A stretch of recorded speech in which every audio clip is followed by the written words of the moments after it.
Morning. Well, let's talk to the TUV leader, Jim Allister. He says it's time for a vote of no confidence in the minister. Afternoon. Good afternoon. Why is that, Mr Allister? Well, he's a minister in the Assembly, and I think the people of Northern Ireland who elected the MLAs are entitled to know if their MLAs have confidence in Murphy as the DRD minister, given his lamentable failures over the past few weeks, and indeed before that in respect of Northern Ireland Water.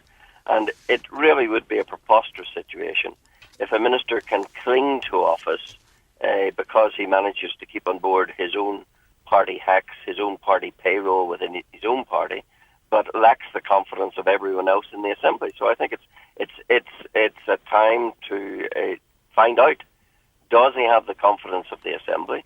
If he doesn't have the confidence of the Assembly, then how possibly can or should he remain? It really is an absurd situation in Northern Ireland that we have an Assembly where possibly a minister could be in office despite all his failings, lack the confidence of the entirety of the Assembly, only have the confidence of his own party, and yet cling to office. We talk about democratic deficit. There's no greater deficit than that, than the prospect of a minister holding office in the Assembly which doesn't have confidence in him. So, well, of course, you say if everyone else doesn't have confidence, but we've heard from the SDLP today, in fact, on Good Morning Ulster, and from the Ulster Unionists, both saying that they felt that it was time for Conor Murphy to consider his position.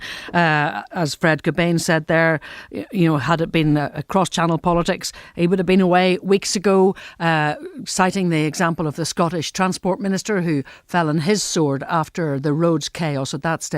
But of course the DUP haven't been calling for Conor Murphy to go, have they? No, they've been strangely silent about their Sinn Féin partner in government, and if they are supportive of him, then they're totally out of touch with the feeling on the ground, because anyone I meet is totally aghast at the lamentable failure of Murphy, at his attempts to wash his hands of it all and to blame everyone but himself when the buck clearly rests, as Fred Cobain clearly said, with him, and as it did in Scotland with the Scottish Transport Minister there. So the idea of a no confidence motion, which is the natural logical step for people like Fred Cobain and the SDLP, if they're saying that this man is not fit for office, he has failed the people of Northern Ireland, the natural logical step is to put down a no confidence motion in the Assembly, and let's force the DUP off the fence on this issue. Let's see, do they back the lamentable failures of Murphy, or are they with the people of Northern Ireland in saying that it's time Murphy went? Of course, it's no confidence motion is not only to demonstrate where the reality and the preponderance of support lies in the Assembly for Murphy, but also demonstrates to every elector in Northern Ireland where their MLA stands on the issue of the failings of Murphy. It's interesting, though, that's not something that we've heard up to now, apart from yourself, and of course you're not in the Assembly, but we haven't heard from any MLAs who are there if they're thinking of calling for a vote of no confidence. Then are they only posturing? If one's serious about saying that this man should consider his position, and of course he should, then if you're in an Assembly where you have the power to put down a no confidence motion, that's what you should do. If you're only posturing, of course you won't do it.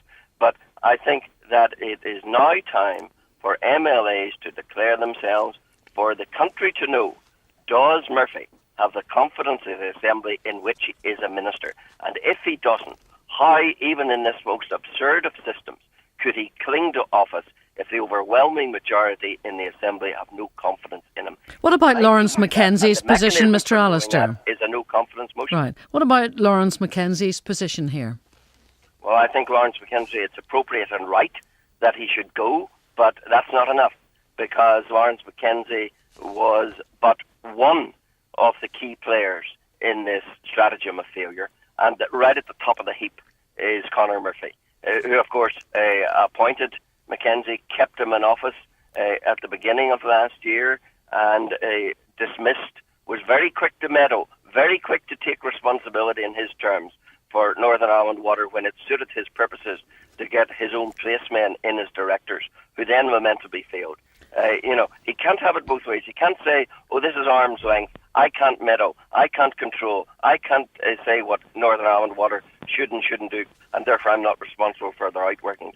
When it suited him, he meddled right up to his elbows in it. He removed directors, he supported Mackenzie, and he took all those steps, set up an inquiry which is never reported to anyone yet, and he showed himself to be apparently in control.